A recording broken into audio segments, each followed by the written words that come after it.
Hello, lore heads, and welcome to the League, exploring the League of Legends lore from A to Z. My name is Rebecca. And I'm John. My name is Mark. Today we're talking about the Restrained Hunger Briar, who was just released September 14th, 2023.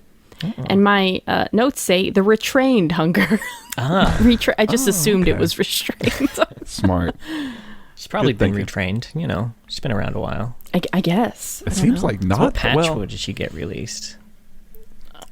What was the the Briar patch? John, you've known me a long time. You just looked into my eyes and asked me what patch it was. Don't worry about it, because all a lead up to my very good joke. Oh my god. Okay, I thought you were legitimately asking me like I would fucking know that. Was it 69? Heyo. Was it patch 69, John? Season, yeah. Or was it 420? Which patch was it? No, it was a Briar patch joke. Oh my god. I thought it was a funny number joke. No, I thought you were ripping too on us because it's like, oh yeah, she was just released back in September and we're a little late on doing her, I feel like. That's also true. Yeah. None of us got your joke. I'm really sorry. Hold on, let me try it again. It's because we're not old as shit. Hey, there's nothing old about it. The Briars is ageless. Right?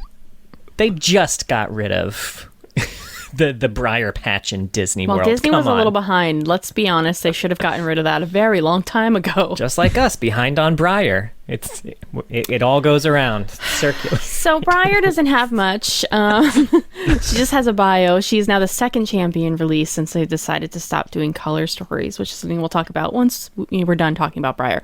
Although, of course, at the time when Neferi came out, she didn't have a color story. We had no idea that it was over. That was it. It was the last one we got. We didn't know how good we had it. Well, you know. Sometimes, occasionally. Yeah, it really affected my reading of the biography, I will say. I think a lot of the times we read, or at least I read things, and it's like, oh, that could be interesting. This could be interesting. This is just the framework. This is the foundation. But the foundation, I mean, I don't know. They're not going to build as much on it, I kind of feel like. I guess, it's kind of, I mean, we'll talk about it more later, but in pertaining to Briar specifically, you know, if you would get something like a bio and then an action piece, you know, we kind of got a better version of an action piece in the cinematic, but a lot of people got more than an action piece, and I feel like those are the ones that like really fleshed out the character. Those are our favorite ones usually. Yeah, and I don't know if we're gonna get that through a cinematic. We might have to rely on full ass video games. Yeah. Well, you know, I think that's a really good point, I will say. And yeah, like you said, well, we can talk about it more in depth later. You know, I don't want to jump the gun too early on it, I suppose, you know. Then let's do our what does Briar sound like? Oh, I forgot to look it up. Hey. I just did it like 15 minutes ago. We were still on the couch. She's got a lot of quotes. She sounds like Jinx, I bet. I'm gonna literally, Mark, just do a Jinx. Look up some Briar quotes and do a Jinx impression, and you're gonna nail it. Okay. She does sound like she's the vampire Jinx, really. Okay. I mean, I remember the cinematic, so I kind of remember. That's true. The theme of it all, right? I gotta find a short one. Don't start with me. I'm still figuring out what I want to order. Okay. Go that way around the table. Well, then that way you won't take one of our quotes. Huh. Never noticed how tongues just kind of flop around behind your teeth. And now I noticed it. That's all I can think about now, yeah. Right. Pray, weak, and... Sorry, old habit. Hi. Okay. You like fighting too? All right. That's it. I chose a short one. It was good. It was just so good. I really was fully expecting another part of that quote. Nope. It was just that. Got a lot of long lines. She's a lot of really long quotes. It took me a while to find like one that wasn't. That's why I was sitting there scrolling like, oh, that's many that's many sentences. No, thank you. Yeah. Well, Briar's bio, I didn't take notes on. I'm really sorry. But let's dive into it. Briar is a failed experiment of the Black Rose. Unsurprisingly. This one feels real bad, I'll say. So this was a big cock up, let me say. Yeah, and they just kept cocking it up. I don't know. Do we have to say it like that? Yeah, I think so. Yeah. We committed to it. All right, thanks. We could say it's the Black Rose's biggest boner if you want. If you really want I kind of like that. bring in some Silver Age terminology here. Well, I think this was under the rule of Borm Darkwill to start, kind of at the end of his rule. I don't know, they were using hemomancers, they to create, a soldier, and Briar was the first of this. She's great, good, very powerful, really hard to control. So they bound her up with the thing. What do they call it? The pillories. Pillory. And locked her up. And as she was there, she grew quite bored and was listening to lots of other hemomancers, she assumes, who are all very hungry and starving, and that's all they can think about is how much they need blood right now. And she's like, oh my god, am I going to turn into one of these fucking hemomancers just talking about how much they want millennials. blood? These fucking millennials. No one wants to work anymore. So she... Oh, wait, right. It was I totally forgot about why they locked her up. Pretty big thing. They had brought her out, or Swain brought her out, right? To try to... Well, they brought her out to They kill brought her out to Swain, kill Swain. specifically. Yes, and she killed everyone but Swain for some reason. Because she got distracted and She did get distracted and hungry. Yeah, she was real hungry.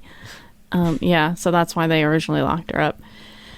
Yeah, but she one day realized that the pillar could kind of shift, but she knows. She's like, I can't be fully unleashed because then I won't be able to control myself. They're gonna lock me back up again, but I'll let the beast out when necessary. And that's what the cinematic is her escaping that first time. She ravages her way out of prison and is now just kind of wandering around Noxus. Yeah, that's Briar. Yeah. I don't know how I feel about it. I like the idea of... I don't like this being all connected to the Black Rose. That doesn't make any fucking sense to me. I mean, it does if you're considering what a colossal failure it is. That's the... Okay. That's the thing. Is it's like, it makes the Black Rose seem... They're so incompetent. I can't think of a single just win. the word. Like, how much more incompetent can they get? And the fact that they're still making hemomancers, and it said something about, I think, the LeBlanc is just kind of like... knows Watching that Briar now. escaped and is just kind of watching her to see what she does. I never understand what LeBlanc wants. I think because Riot doesn't know what LeBlanc wants. I think that's just a throwaway because otherwise some lore nerd is gonna be like, well, what is LeBlanc not just gonna get her? And it's like, just put some line in there so the dorks don't get mad, which is like, okay, thank you. Well, now I'm mad. Right?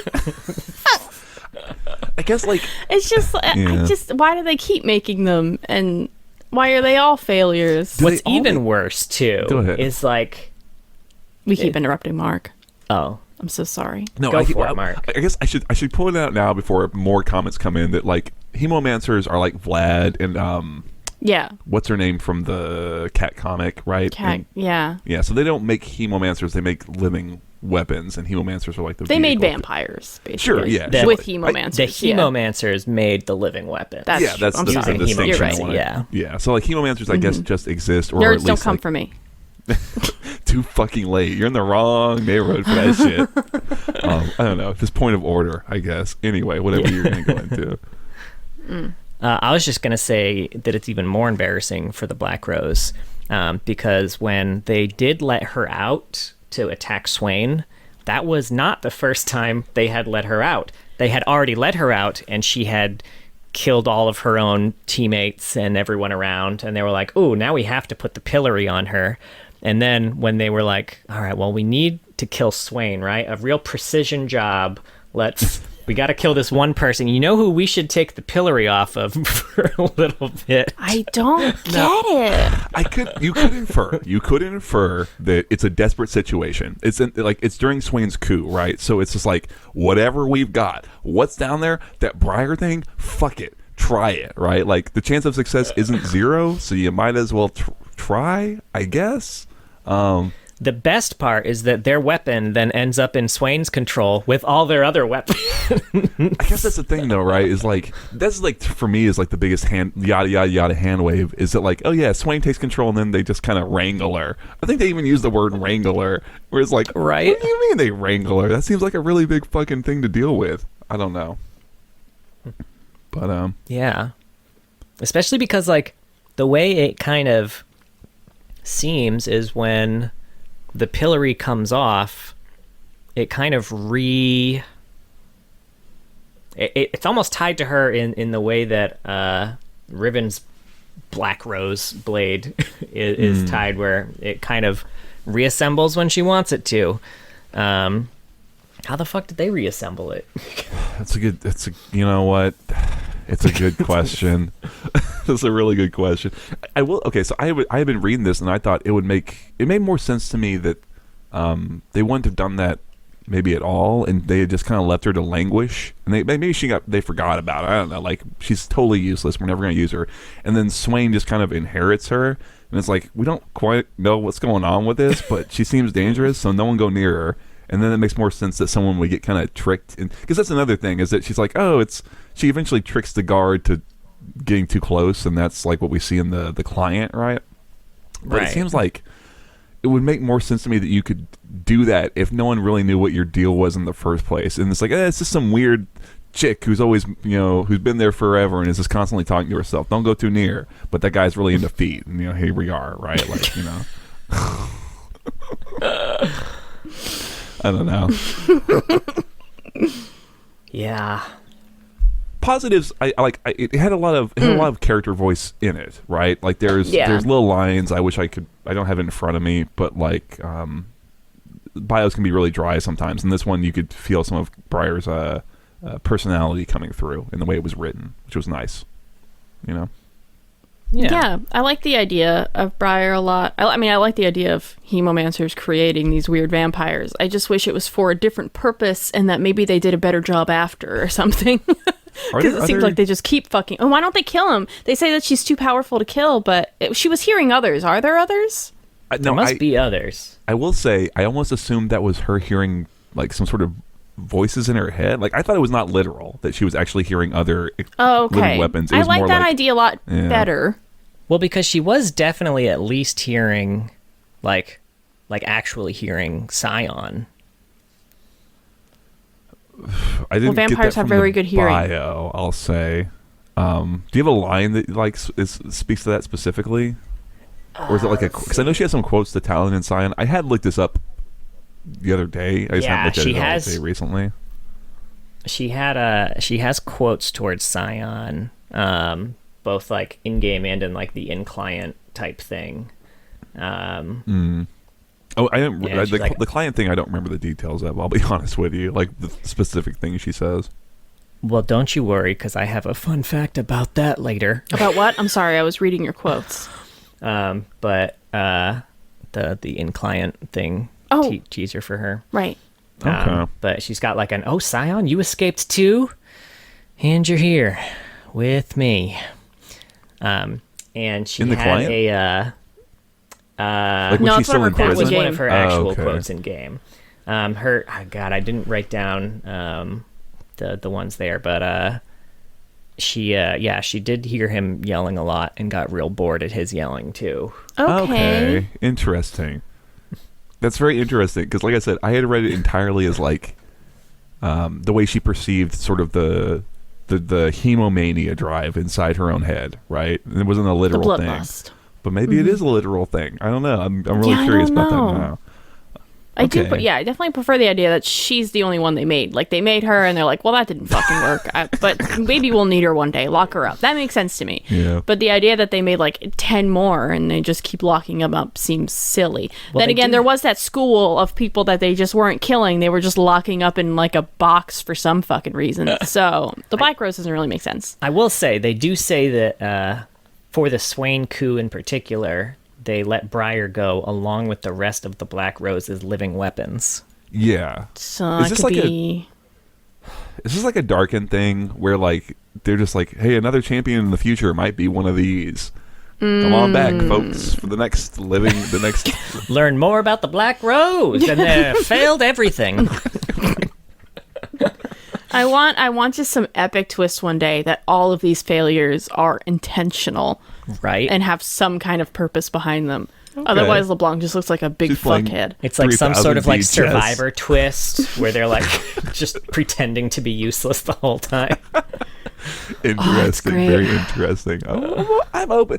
I would like them to have one big W. Something that's. I guess we could argue if LeBlanc on the Triferics is probably a win in her column, but it's even that feels like wishy-washy.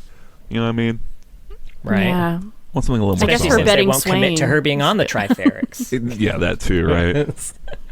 Well, they want to leave that open for a potential champion in the future. Smart. You can't blame them, Imagine. I suppose. I will say that talking about her being let loose, because they talk about her going specifically with a handler, and I know they're not going to write a short story for her, but I would really like to see that story, and I would really like it to be about the handler being a very genuinely good person, maybe really believes in the Black Rose, and then establishing, like, them building a relationship as they're, like, going to go do Swain, and then she kills him, just goes nuts and fucking kills him at the end, right? Instantly. Yeah, instantly. Yeah, absolutely, instantly. It's like, Oh, it would be so fucking good, dude. And, were, like, and best Briar's friends. voice would be, like, fucking great, because she wouldn't give a shit. It'd be like an X-23 thing with her mom and the pheromones. Oh, it'd be so good. God, I haven't seen that movie since it came out. Oh, this was a comic. I was going to say, I think that's just in movie. the comic. No, Which if I've it's not also a movie, read. I don't know what you're talking about. That's So- right. My comic nerds out there, you got me. He's just bullshitting. He's bluffing. Right? Just, God, actually... God, I hope that was a thing. So there's an interesting thing that they introduced in this bio that I don't think we'll ever see again, but is interesting. The Hemolith gemstone, which can control hemomancers, maybe? Where did it come from? What is it? Where did it go? Where did it go? Well, she still has it. Yeah, right. No, She does still have it. Cotton Eye Joe. Focuses and controls the urges of Of the bloodlust. the bloodlust. Mm-hmm. This is Interesting. yeah, could be neat. I'll be curious to see. Like, I want to know what's going on with Vlad when we get to him, and kind of because Nothing. yeah, well, Probably. he's in a Realms of Runeterra story. I will say. Oh. That's true. Yeah. And you got the Wild Rift release. We've got that cinematic too. Okay. Which Yeah, actually but you're I right, feel like it's probably gives some stuff about him we didn't actually know before, so that's pretty shit. neat. Well, I We'll know see. nothing He's got except all- blood pool. Yeah, right. The rivers will He uses that in the cinematic. Oh shit. Oh, really? Shit. Yeah, I don't know, because hemomancers are a big chunk of what's going on with the Black Rose, and so like if you want to know what's going on with them, I feel like you need to know about hemomancers, and I feel like you need to know about Vlad. So I'll be curious to see what's going on with him, and if like that would be a good avenue for like potential storytelling. Like maybe Vlad has some vested interest in controlling the gem. I don't remember what it's called. The MacGuffin. the Hemolith. The Hemolith. Yeah, that thing. There's a lot of The like unobtainium. there's right. There's a lot of there's like so many things in her lore and shit and like abilities too that all start with the word hemo, like hemomania. Like all these things. It's like I feel like they're getting a little.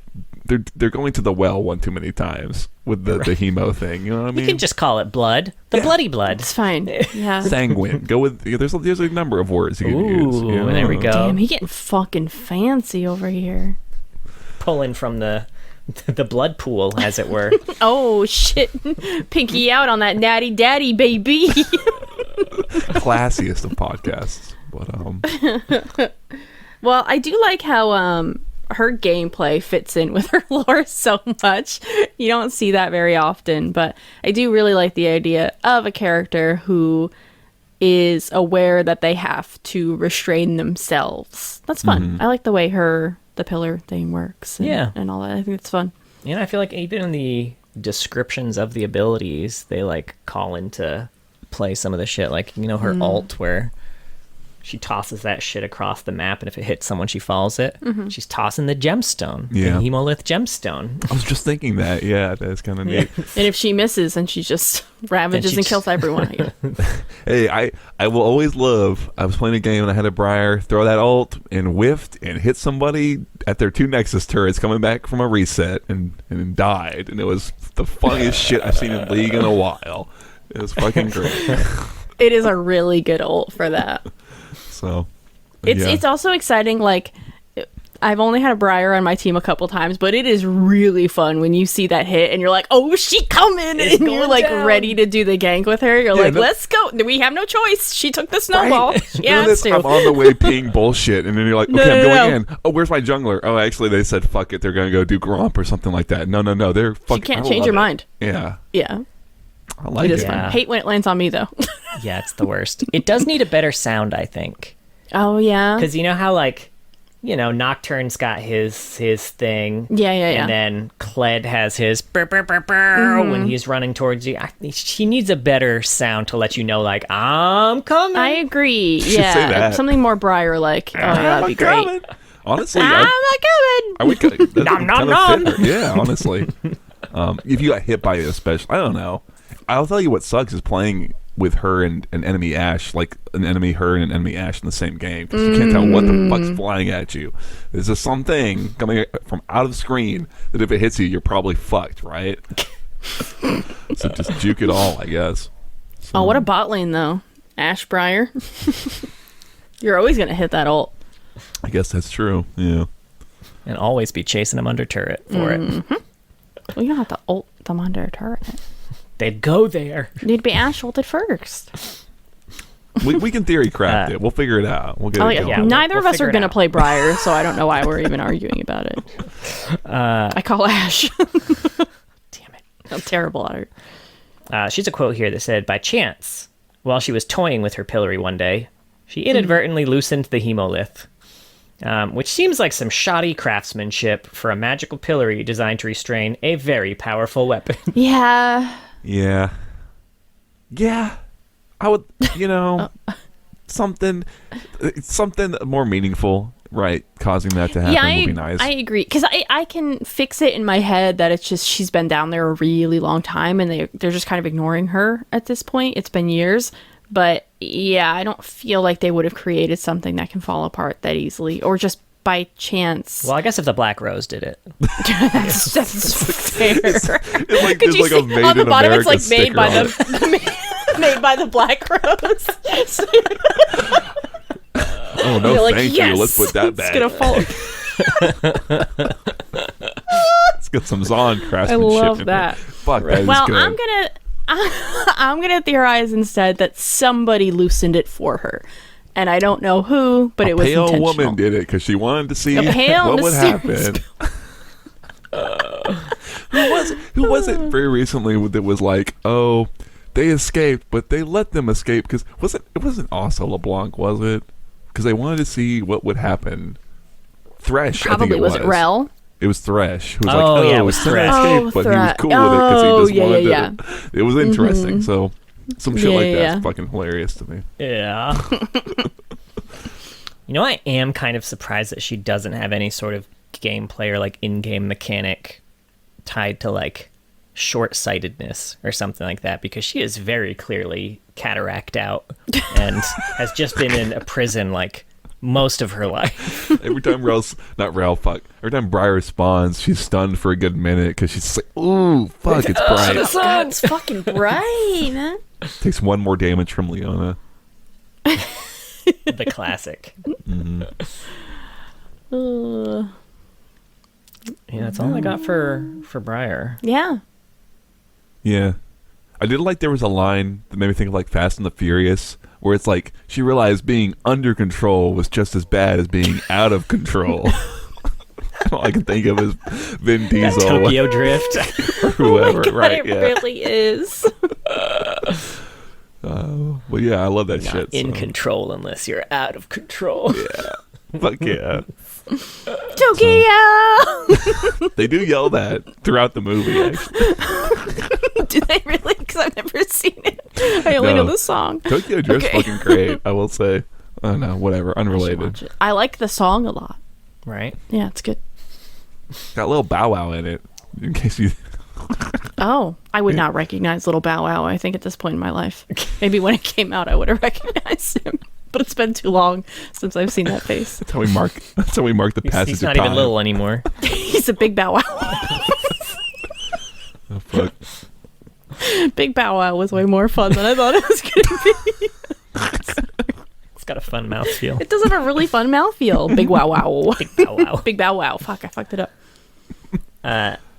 Now, she is also part of a cinematic for her release called Feeding Frenzy. And if you want to see our live reaction to this, it's up on YouTube. But we'll also talk about it a little bit here because, What else are we we going to had more time to think about it. So, but yeah, the cinematic picks up right where the story left off. Well, I guess not where it left off, but like right at the point in the story where Briar got her first taste of blood. And everyone was like, ah, shit, y'all. And then she busts out of her door and she sees a guy who's like cleaning the floor and he's like, ugh. And she immediately thinks that he's also escaping. And so he runs. Some guards are like, oh no, get her. And they push her. They push the guy who's trying to run away. And she's like, no, my buddy. So she murders everyone. And yeah, she kind of chases him out, escapes, and just before she kills him, she summons her pillory so she can be friends. Very cool vibes, though. I know we talked about it a little bit there, but it has like very, very big Nimona vibes. If you've seen that on Netflix, and if you haven't seen that on Netflix, go watch it on Netflix. So fucking it's good. so good. Okay, well that's me. I'll go check it out. Yeah. And this is done by Brunch Studios, who also does a brunch of the TFT cinematics. Wow, holy It wasn't even a joke. It was the wheezy laugh he fucking did afterwards. I was like, what the fuck is he going to say that warrants this much of a pause of him laughing at himself? It was that. It was what that. he had just That's said. what it was. Yeah. So they did a brunch of the TFT cinematics. You said it again. You did it twice. Okay, the second in time case was people good. missed it The the second first time got me. Mark's warmed up to it. got He's him. warmed Yeah, up to it. They also, for the record, did the cinematics for Mario and Rabbids Spark of Hope. So that was fun. Not seen it.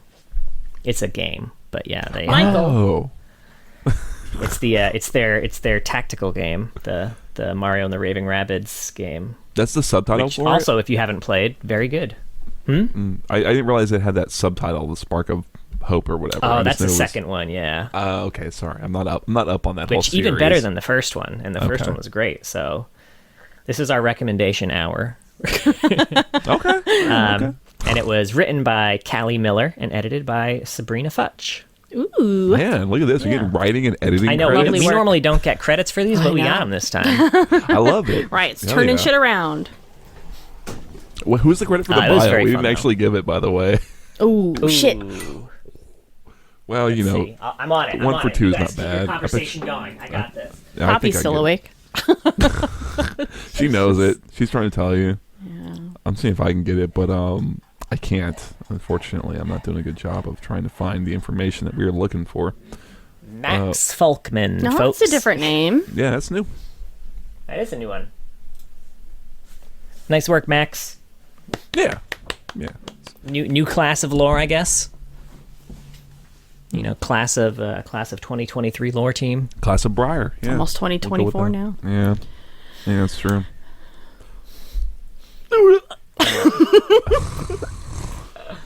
Now I wrote down a few quotes of hers. Yeah. Obviously the Scion one. She has another Scion one too. Oh no, Scion's dead. I'm so sad. I'm lying. And this one's to Vlad. So you want me to call you Vlad or Dad? I did almost do that quote. And then, aw, Talon, I'll save your blood so they can do the hemomancy thing. Which you should listen to this line in particular, Because if you ever hear someone like pretending to be a weeb, like doing their bad weeb impression, this line sounds like that. She's like, you can literally envision her touching her fingertips, like, oh, Talon, I'll save your blood so they can do the hemomancy thing. Okay. I'll save you with the power of friendship. She crushing on him? You know, they're friends. It's weird probably. that... Okay, yeah. She does seem to know everyone in Noxus. They just kind of threw her on in there. Not, like, Talon specifically. Like, I feel like Scion makes sense. Yeah. She doesn't have any quotes towards LeBlanc. No. Or Katarina. Or Swain, even. Swain? Yeah, you'd think Swain. She's actually seen him. But Talon, it's like Talon, Vlad, and Scion are her main squeezes. Yes, I suppose, yeah. I don't know. I guess it kind of makes sense. Talon, from last we saw in the Cat comic, which I guess we'll assume is probably the most up-to-date version of him, is really deep into the Black Rose, and he was... That's fair. Yeah. I don't know. Was he deep in the Black Rose? He was deep with... oh, wait, yeah. Sorry, I forgot which side he was on. Yeah. Who can keep track anymore, right? No one Like, knows. Keep track. Now, she's part of 1AU. Yeah. The Concrete Canvas. In Styxbridge City, demons, creatures, and humans live side by side. Every year, a street art festival is held, culminating in a friendly competition to see who can make the biggest and boldest graffiti. Tag Fest! This one's Street Demon Briar. Whether you see her violently in-your-face tags that inspire audiences to get wild, or her more relaxed art, rife with cheeky humor, Briar's work makes an impression. As a Jianxi, which, for the record, is a Chinese jumping vampire. Okay. All of the of people them. in this are different types of demons or monsters. So, Okay. she feeds off the energy her art creates. So, which style she uses really just depends on how hungry Briar is. And fun fact on the skin on this one, the fulu that she's wearing on her head may have been inspired by the character Xian Ko from the Darkstalker series. I don't know what that is. It's like her type of hat, and it's got like No, a ceiling. the dark series. I know. I don't know think what that is. What and who you're talking about. I guess I assumed that was like a cult, like something that just existed in the world. That, if I'm thinking of the right thing, I could be wrong though. Probably. I think the hat. I think too it looks like it has some sort of like a kind of like Naruto style ceiling scroll on the top of it, kind of like they had with all the reanimated folks. Yeah, well, what I know a little bit about the Chinese jumping vampire thing is that like you can put that like a prayer scroll on them and it will stop them. Mostly what I know is from a movie called Mr. Vampire, which is very funny. It's a Chinese supernatural horror comedy about some guy like fighting these vampires, and I find it to be it's a very funny movie. That sounds great. You should check it out. I will tell you, I didn't realize that this was an official type of monster. I remember when I was a kid, I watched a very, very old Jackie Chan movie called In Mystery. It was like In Mystery or in Fantasy Mission Force, I think was the name of it. I'm gonna need to look this up to verify later. But there was a bunch of jumping like vampires in that, and I thought it was just like, you know, a result of the times. They didn't have the effects to do flying, which seems silly because you could do flying in theater. It didn't take a whole lot of effects. I didn't realize it was its own type of monster. No, I like the idea it's a micro budget thing. It's like, okay, we can't do the flying, so just jump, and we'll just kind of cut together all your little individual jumps. And they forgot to do Little that. innocent John. That's great, though. I will say, so this is, I think, the first time we've hit this AU. I did not realize it was about like graffiti and all that stuff, which is Yeah, me neither. more interesting than I thought. Whatever I thought was going on with it. So Yeah. I'm kind of. I want to see that again. Next time I see a Briar, I hope she's skinned out so I can check it out. Now I've got a few fun facts about Briar. Way more than I expected. I know, right? Briar's voiced by Julie Nathanson. Nice. Her code name in development was Buckle. Okay. Okay. Some of Briar's scrapped spells include an iteration of Blood Frenzy that allowed her to attack her allies. Oh, God. which also I think ended up on the PBE accidentally for a little bit. Oh, really? I know. Nice. I know Vandrel found that on accident once. An iteration of her ultimate that revived her, dealt physical damage in an area, and then healed her damage dealt if the ability was off cooldown. An iteration of certain death with unlimited range. And interesting, her ultimate range ended up being capped due to enemies being able to catch her ultimate in the fountain, forcing her to be executed. I feel like it must still be possible. Like, I've seen... Oh, you can still do it, for sure. I wonder if it was kind of like one of those standing at your fountain and shooting down mid-range type thing. Yeah. Oh, sure. Oh, yeah. Like you just bought or something, and you're like, I'll try to gank mid. And I'm going. Fucking end up in the fountain. Going, gone. Let's see. Briar's height is 5'3" or God. 161 centimeters. I'm just a tiny bit taller than her. Riot August on his stream stated that Briar is around late college age. However, because she was created towards the end of the Borum Darkwill reign as Grand General, she was most likely created at least a decade ago. So she's been in prison a while. Mm-hmm. Yeah. Let's see. And the thing about, Talon. Okay, this was the interesting thing about the in-client thing. Now, she's got a decent amount of voice lines, but not like... It's honestly like a little less than a lot of new champions, more than old champions. But Briar has a full 200 voice lines that were exclusively for her in-client teaser. Wow. I only heard her say like 8 things, and I was there a while knocking. Interesting. And some of them are reused. I when I was reading through them, there were like maybe 3 to 5 that were reused, but that's still like 195 that are exclusively many. And some of them are like pretty interesting. But I guess they wouldn't make sense on the Rift, so they didn't get there. But I wrote down a few that I liked. Let's get to know each other. You have any hobbies? Right now, mine are mostly staring at the ceiling, staring at the floor. Ooh, and my favorite, staring at the wall. I've been getting really into music lately. Like, what is it? Is it just air that shakes a lot? I think so. That's true. Yeah. Sometimes I get so hungry, I start to feel angry. They should have a word for that. Like angry hungry, or hungry angry. I'll keep thinking on it. Look, I made you a friendship bracelet out of cobwebs and rat teeth. Don't you love it? I would love that. Thank you. And this is the most high thing. This line alone almost made me do a quote game. Is this Dazed and Confused, or is this Briar? Basically. It's from Because Girl the to whole Cougar. one with the tongue in the mouth would have fit too. But there's this one. Are eyes tongues for seeing, or are tongues eyes for tasting? This is like... Fuck. Oh no, Jaden Smith. I was saying, this is like Jaden Smith Twitter type Right? bullshit, right? Oh my god, that would have been another really good game, actually. In the future, we gotta do it.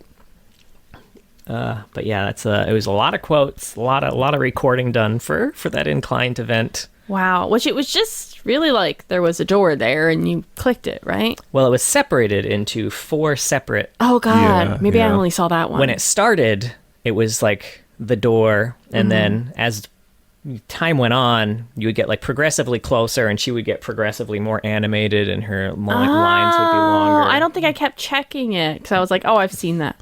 Yeah, there were I 4 wish I stages of knew. intensity. Yeah. Because I'm sure I was playing every day then. Yeah, well, I mean, that is interesting because it really unveils a little bit of like the maybe the effort that Riot invested in the client thing. Maybe this was like a real I feel like this was maybe a little test for them. Like, can we do a champion rollout that is like through this client experience? Because I feel like they haven't really done much like that before. At least certainly not with the new client that I can think of. Well, yeah. I guess that's a good transition into where the lore is going, right? Because it seems like they want lore now to be in a place where players are more likely to see it. No one reads anymore, I guess. No one reads. People Yeah.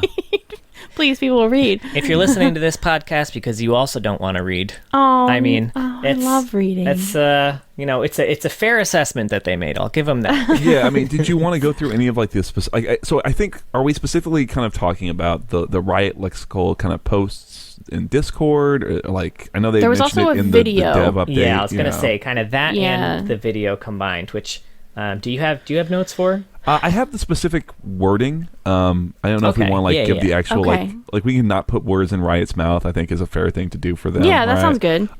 So the main thing is Riot Lexical in the Briar Mains Discord had been asked, is Briar releasing with a color story? And the answer was no.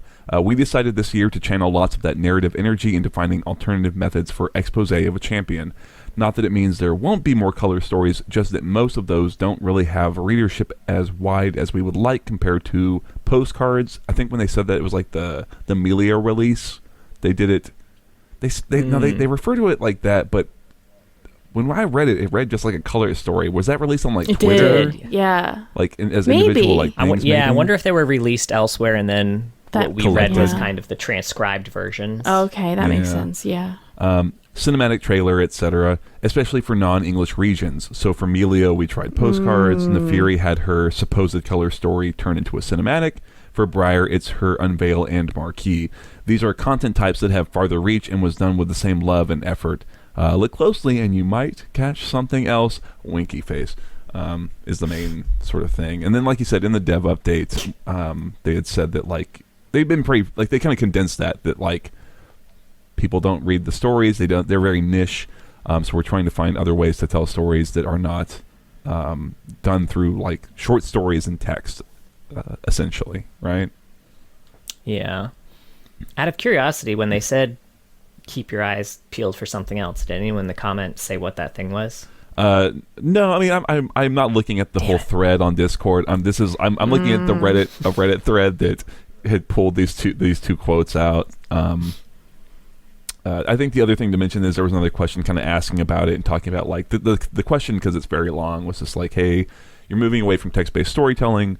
It feels like a lot of time it takes a long time for things to happen, which is something we've talked about a lot before.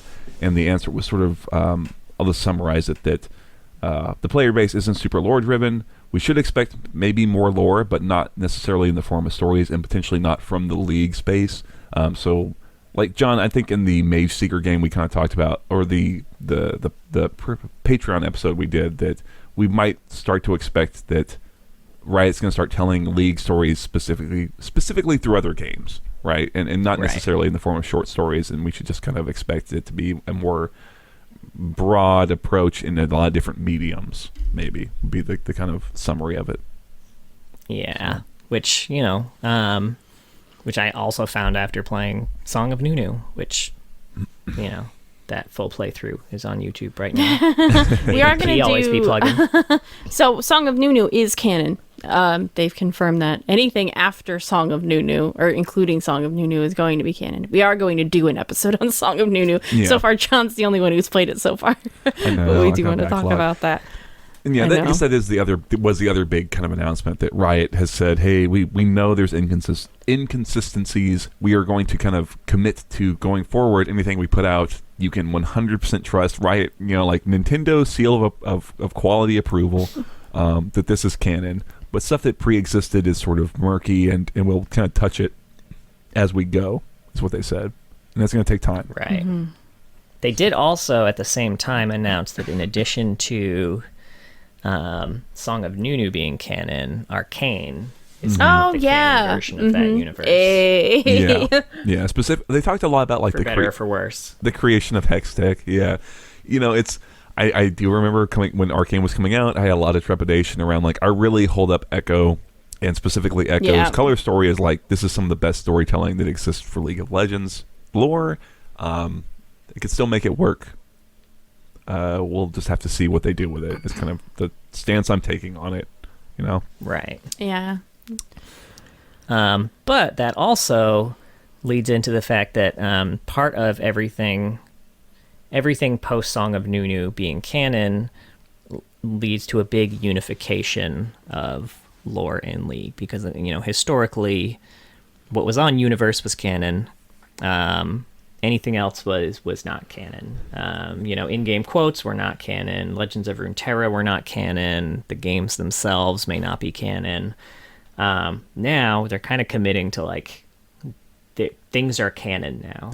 Now I will say I don't expect in-game quotes to be canon. Just because like I don't think in-game probably. Okay, I just wanted to plant that flag. I don't know. Right, yeah. Although one thing that's interesting about that is that I think post Song of Nunu, we also got a real big Legends of Runeterra drop with Neela, right? Yeah, that's I hadn't even thought about the timing of that because I hadn't really considered this until like very recently. That is interesting because we have like the Janna redesign is in there. We have Janna and Neferi and Volibear all interacting, which is kind of interesting. I haven't like looked too deep into what's going on in those cards because it's been, a while. Like we haven't done a revisit for Neela or Janna, and we haven't gotten to Volibear yet. So I was kind of just right. They're just kind of in the back of my mind. It's been historically we don't cover a lot of Legends of Runeterra. Specifically for that reason that like it was not necessarily considered canon, even though they told a lot of really cool stories. But I suppose that's going to have to change for champions moving forward. I kind of appreciate it. Yeah, because I think it's been I have found it frustrating, especially because I play Runeterra pretty regularly. Not like I just do single player shit. But it's a great avenue, I think, for fleshing out Runeterra, and it's very frustrating to be like, okay, we can kind of look at all this. This is very likely to be what's going on. This is obviously not what's going on because it's like completely contradicts other things, and to have to try and suss it out. So I really appreciate, I guess, Riot being like putting their foot down and saying, we got to get this house in order. I do think it will be a painful experience in some ways, and I think we will lose some things that we probably hold up as good. I just hope that in like 2 years' time we can look back and say this has been for the better. Does that make sense? Here's hoping. I mean, the last rewrite was for the better when they got rid of the summoners, the Field of Justice and summoners and shit. Certainly, and at the time, I think that was very painful for a lot of people. And I think there's still some people who probably haven't looked at any of the new content and still feel a lot of pain around that. And I just would really hope that we, that they meet the same quality bar that they kind of did with that one. Ideally you don't have to do it, but if you do it's nice that they're kind of upfront and adamant about like, okay, we're gonna fix this and we're gonna flesh it out. I have no qualms with. I don't know how y'all feel about the short stories thing, because like I was gonna ask, do you guys think they'll ever make any short stories again? Did they kind of say no on all short stories? I don't remember. We did the door open, so they can do none if they feel like it. Sure. But if they get inspired, they can also. I find that sad, but understandable. Like, I definitely understand why they're not dedicating time to short stories. But I would say one of the one we praised the most came out in the last couple of years, and that was the Graves TF story. And to see like so much heart thrown into it, and then I do wonder, is that just it? Is that the last one? I mean, if I had to wager a guess, I would say those types of stories are probably the ones that are gonna keep happening. I think so too. I think they want to untether themselves from the expectation that every new champion has to come out with a short story, so that they can tell the short stories that make the most sense and are the most fun to tell, that also would not translate well and to it definitely shows when a champion just has a color story to have one. I would say a lot of the color stories we read were like, yeah, it was a color story. I don't know. We don't really learn that much, you know? I felt that way. We talk about Udyr, right? Udyr was a great example of that, where the color story was like whatever, but we went to the longer like standalone story, and it was great. And I want to say, like, in that quote that I just read, the writer, it was very specific about using the word color story. They're not saying no short stories. Color story is specifically like what Briar was not going to have, and what is, I think, what they're like John essentially said, they're trying to put into other places. And it's okay. So I want to like be up my own asshole when I say this, but like when I look at us, we're kind of like higher elo lore people, right? Or like Diamond or whatever. No. And I at think this point now, we're almost at the end of the alphabet. right, like when we started out, more. man, we did the full bronze to GM climb. We did. We didn't know fucking jack shit. I especially didn't know jack shit. I mean, you know, I think Riot is it makes sense that like, okay, they want to balance things a little more for bronze and silver and gold lore people who maybe like a champion and think, you know, if you think Nocturne's cool and you want to know what his deal is, are you going to be more willing to watch a 3-minute cinematic or go read some story on a page? You know, it's just like... That's like probably not great, and it hasn't been looked at in 8 years. It really stars Lux, and they never call him Nocturne by name. Yeah, exactly. Sure, or it's like, well, who's this? What's this? It's talking about this Yordle Academy that I don't think exists anymore, right? Like... What is it? Your old cat? And they're just deep diving into like lore that doesn't exist anymore. Yeah, for 2 hours pass. Yeah, you know, and I think you could look at things like Necrit, like this podcast, where there is definitely a community that consumes it, but there's a reason they watch the Necrit videos and listen to, you know, the podcast or what have you, or watch TikTok videos, kind of doing a quick summary of lore and stuff like that, right? You know, it's because it's like. You know, it's like the medium is the message to a degree, right? Like it's about putting it in a way that's consumable, and so I understand that and I get it. Personally, I do find it like it's disappointing. It really affected some of my reading of the Briar bio, because it's like, this would be a great story, but I don't think we're ever gonna get it. Yeah.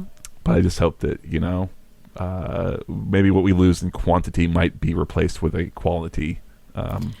Increase. That's what I'm hoping for as well. If it means more cinematics, then I'm definitely down, especially one like Briar. I felt like you got such a good sense of her from that cinematic.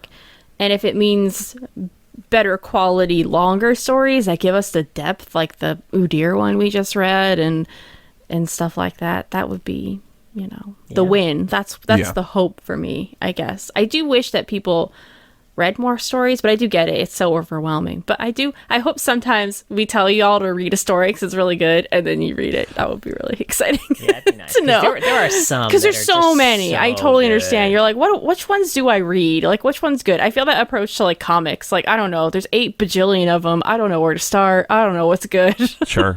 Well, but we're going to tell you. We read the bad ones. Right. And when we're saying like, I don't have a lot for this one, don't worry about it. Just move on. Don't worry about right? it. Skip it. Yeah. You know, I think also we'll see. I imagine we will see some short stories. I think we'll probably see some of that longer form, like just pure text-based storytelling done through more novels and novellas. At least I hope we will. Right, Ruination style stuff. It'd be nice. It's like sure. They do a lot of that through like Warcraft and shit like that. Like there's and like, you know, StarCraft, Magic the Gathering, and like there's a huge precedent for that. So I wouldn't be at all surprised. They've got like Halo and shit. Please, we're on you. We need more content. We're coming up the end of the alphabet. Well, see, the thing is, now that everything new is canon and they're releasing Legends of Runeterra cards, we're gonna have a lot of revisits we got to do. So everyone's gonna have to learn how to play Legends of Runeterra. Absolutely not. Yeah, that's a fair point. One more related thing that I don't think we prepped ahead of time, but I just figured I'd throw it out there too. Oh, sure. The whole map revamp for next year. Oh yeah. Now we were specifically told by Riot in the patch notes there is not going to be a lore event or like a void event next year, despite the heavily void-inspired map remake. I haven't seen it year. yet. Yeah. Now, whether you believe them or not is I had that thought. I had that thought. That's they were like weirdly explicit. Maybe, you know what? I'm sure we won't actually have anything, and I think that's Riot just really trying to get ahead of the like, hey, no expectations. We're just trying to make the map a little more symmetrical, right? We just like purple. We just released some cool Void stories and then a Void cinematic and then dropped it for a year and then remade the map to be Void. This does not mean anything. Yeah. Yo, have you seen the changes in mid lane, man? I don't know. I don't know. I'm a mid laner, so that's like the only thing I think about is like, you see how far those bushes are, man? Yeah, it's interesting. And the tri-brush down the bottom, whatever. Like, this is not a gameplay podcast.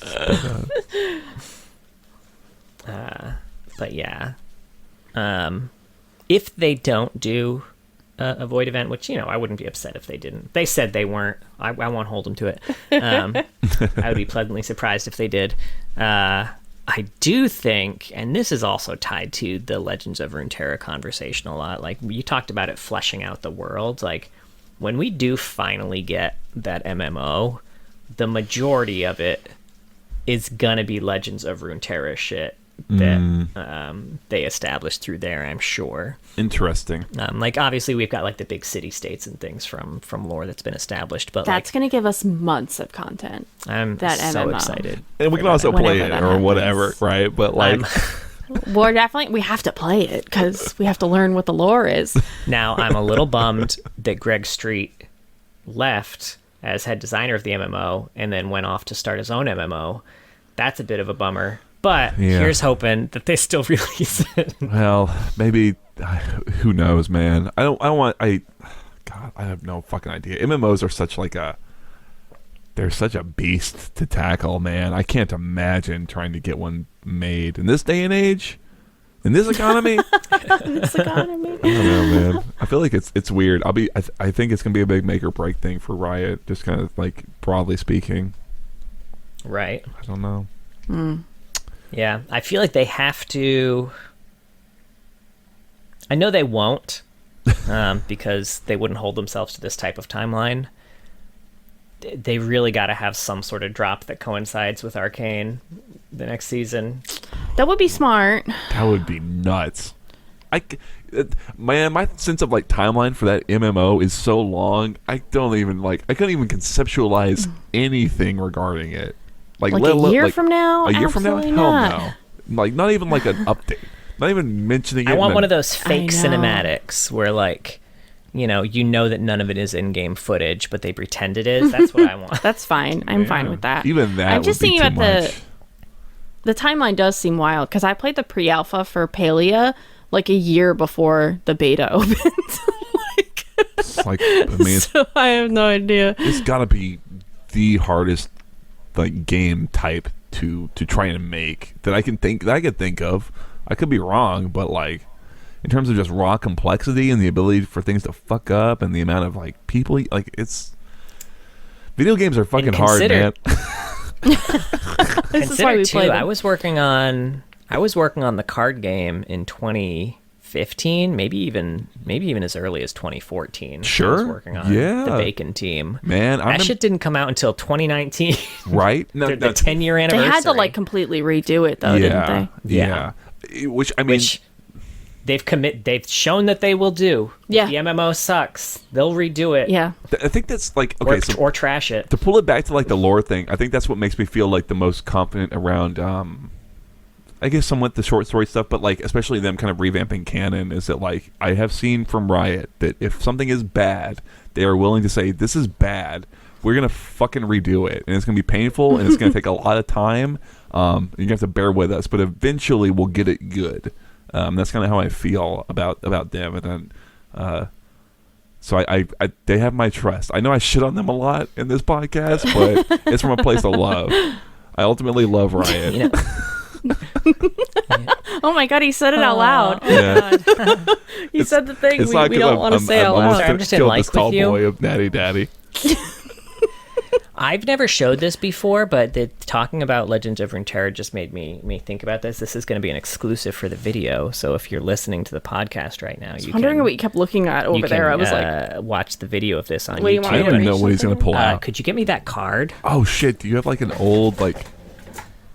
So if you were part of the original team that was working on Bacon before it became Legends of Runeterra, you got your own unique playing card made after you. So this was my Bacon identity. do you want to make sure you can? Here, let me pull up the video real quick, make sure this is actually showing. It's my Bacon identity, and my title is The Spy. It's kind of hard to read the text there. Yeah, what's the flavor text say? Or whatever it is. Spy of many shirts. After you resolve this card, return it to your hand. So basically, I was on the Bacon team kind of working on how they were going to be handling their support, because this was our first foray into having a second game. So there were a lot of things that we had to kind of contextualize in terms of, well, we only had one support client before. Now that we have a second game, is it going to be the same support team handling tickets? Is it going to be a different support team? Do we need a separate FAQ? Do we need a separate support client in general? So I was kind of, I was the guy who kind of came in and asked a lot of probably pretty annoying questions. High value questions, right? I feel like that's your job fucking everywhere you work, John. It's really important, honestly. It's really important in all aspects of like self-improvement, right? Like I say that, like, yeah, man, it's super important. That is, and he does it to me, cool, and though. it is really annoying. Like, I don't want to better myself. Just let me be a piece of shit, John. God. That's fucking cool, man. I only ever play tested it when it was really early. I was never like working on it. That's fucking nuts, though. Yeah, it was. Well, I think that's it. Yeah. Yeah. Sorry. I'm not trying to kick you off the call. Let's get the fuck out of Right. here. No, if we have any other thoughts, I'd love to hear them. I'm optimistic for our future. Yeah. And the future of League of Legends and Riot Games. Yeah, I'm a Riot fanboy at the end of the day. I feel like we're just talking about Riot broadly, but I want to make that clear because I feel bad because we dump on them a lot, but it's from a place of love, and I feel like I saw a lot of negative reaction to this direction that they put forward, and what I will say is that I can understand the sentiment. There's a lot, like, change is hard, and it's very, like, there's a lot of trepidation around the lore stuff because it feels a little underserved. But I think Riot wants people to be really engaged with the world. I think we should trust them in that. And like the writers and editors and their whole narrative team, they do try, and it's not so simple as like just get a writer to like bang out a color story every now and then. It's like, really value their craft, and I hope that they're able to tell stories that they want to tell. And the other thing I was going to say is that, like, I would be really curious to see, like, the amount of traffic that, like, Briar's bio got compared to her cinematic, because I'm sure it doesn't compare, right? Right. So Yeah. like, there's no reason to write stories if no one's going to read them at the end of the day. I kind of feel like We read them.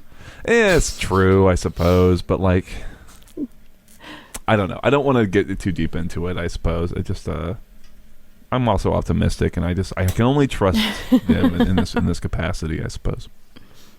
I'm kind of excited because it means that they're thinking about it, and they're thinking about the idea that the color stories haven't really been working, and I don't think they have been, honestly. Mm-hmm. The ones that we've been reading aren't really doing anything for us. It's all the other lore that is more exciting and that gets us more engaged. So the idea that they want to do some kind of change, I think, is a good thing.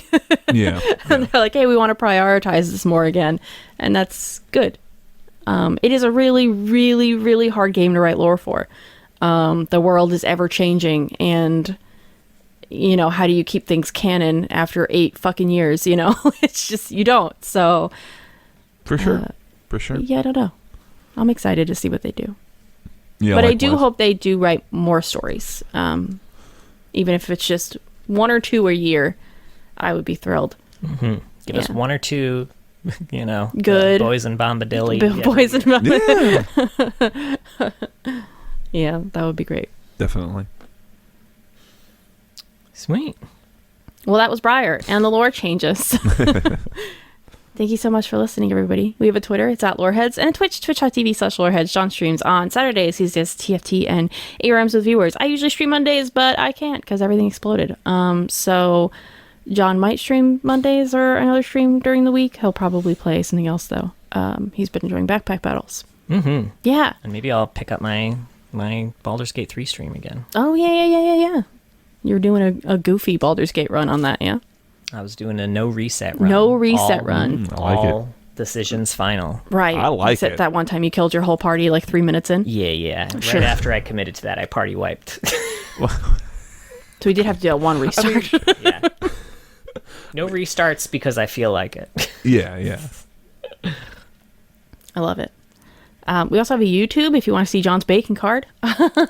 or other video or clips or things like that, reactions, we have that on there now. John did some goofy songs back in the day. Those are really fun. Yeah, check out our YouTube. And we have a Patreon. Thank you so much to all of our patrons. But a very special thank you to our Medarda tier patrons. Big Man Gnomes, Mr. Dead, King of Hearts, and John Has a Dig Bick. If you were all being hunted by Briar, I would figure out how to finagle her pillory to save you, too. That sounded really It's kind of impressive how he's able to make it sound just like... it evokes a reaction. No biggie. Yeah. Yeah, it's just something about your voice. I think that's why I thought you were talking about patch 69 or something like that. Like, that's just... Anyway, please be sure to join us next week. We are going as on, everybody, as we talk about the Dreadnought Urgot. I'd rather not. I'm fucking cutting that. I'll keep it in the video.